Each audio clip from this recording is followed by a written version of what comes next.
국민적 동의 없이 탈원전을 최저임금 전기요금 올리지 않고 총리께서는 총리님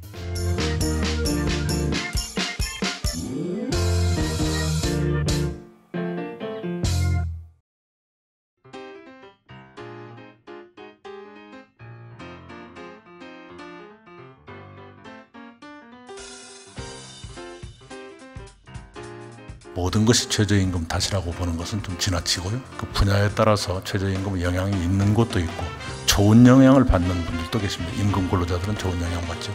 그것을 분간해서 보고 그 대신에 설령 그게 좋은 영향이 있다 하더라도 그것 때문에 고통을 받는 국민들께는 정부가 송구스럽게 생각하고 대책을 강구해야 한다 이렇게 봅니다.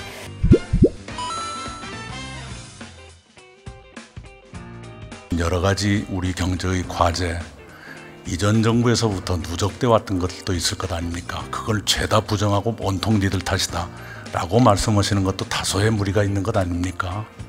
경제에는 명과 암이 있습니다. 명은 더 살리고 암은 줄이도록 노력을 해야 되겠죠. 그리고 경제가 더 좋아지도록 정부가 더 비상한 각오로 임해야 한다 이렇게 생각합니다.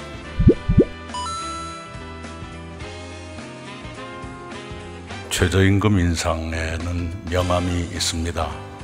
흔히들 신문은 기업의 입장에서 보도하는 경향이 매우 강합니다만 최저임금을 받는, 임금을 받는 근로자의 입장에서 보면 달리 보일 수가 있을 것입니다. 우선은 임금 근로자에 국한해서 말씀을 드리면 임금 근로자들의 임금 상승폭이 늘었습니다. 또 임금 근로자 간의 임금 격차가 완화됐습니다. 저임금 근로자의 숫자가 줄었습니다. 그럼에도 불구하고 최저임금도 내기가 어려운 소상공인들께는 큰 경영 부담을 드렸고 그로 인해서 그런 일자리마저 잃게 되신 분들이 계신다는 걸 잘 알고 있습니다. 그 점에 대해서 뼈아프게 생각하고 대단히 죄송스럽게 생각합니다.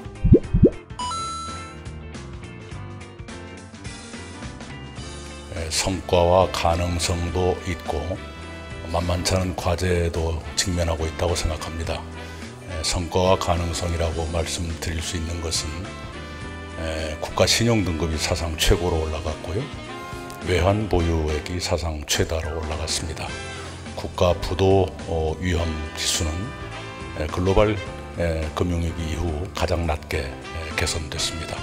성장률은 OECD 상위에 속하는 편입니다. 그럼에도 불구하고 양극화와 고령화의 문제가 있고 또 경제에서는 제조업의 경쟁력을 어떻게 빨리 회복할 것인가, 서비스업을 우리 수준에 맞게 어떻게 빨리 고도화할 것인가, 신산업을 얼마나 빨리 활성화시킬 것인가 하는 등등의 많은 과제가 있다고 생각합니다.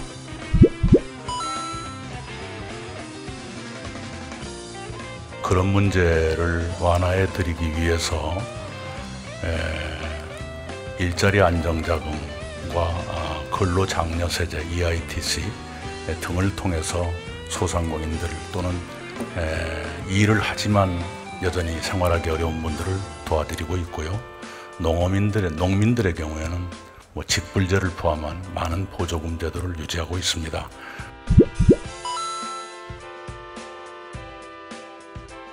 최저임금에 관해서는 그 결정 구조를 개편해야겠다는 생각을 가지고 그 개편안을 국회에도 제안을 했습니다. 굉장히 막상 하려고 보면 많은 과제가 있고 그래서요. 당장 차등화한다면 아마도 내리기보다는 올리는 쪽으로 가지 않겠습니까? 그것이 감당 가능할 것인가의 문제도 있습니다.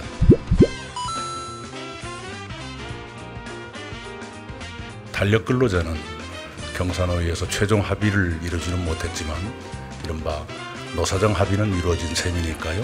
그것을 바탕으로 입법화를 서두르면 될 것이고 그 다음에 말씀하신 선택근로제라든가 하는 문제는 좀 더 논의의 시간이 약간 더 필요하다 이 말씀을 드리겠습니다.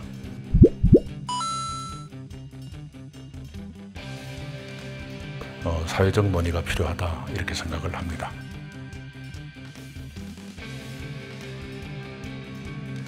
경제적 고통에 부응해서는 노인 일자리나 기초 기초연금의 인상 같은 것이 있을 거고요. 사회적 고통, 역할이 없어지는 것은 바로 일자리 또는 자원봉사건 또는 다른 역할을 드리는 것. 아까 신체적 고통은 각종 의료제도가 있을 거고요. 고독이라는 문제, 저는 한국의 노인당, 마을회관 제도가 굉장히 잘 돼 있는 제도라고 생각합니다. 그것이 많이 도움을 주고 있다고 봅니다.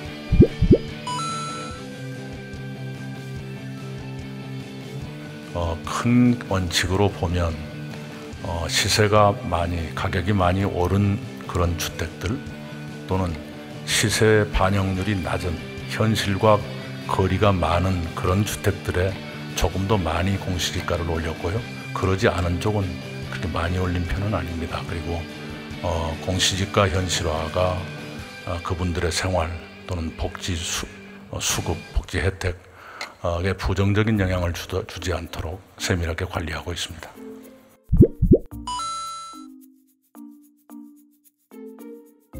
탈원전이라는 용어는 부적절한 용어라고 생각합니다만 60년에 걸쳐서 원전 의존도를 줄여가자는 정책이고요. 세계 추세에 맞춰서 그만큼을 신재생 에너지로 채워나가자 하는 정책입니다. 2017년 대선에서 주요 후보 5분 가운데 4분이 탈원전을 공약한 적이 있습니다. 그 당시에는 사회적 절대다수의 소망이었던 것으로 받아들이고요. 그리고 절차적으로는 아까 말씀드린 대로 공론화위원회가 그런 결론을 내준 바가 있습니다.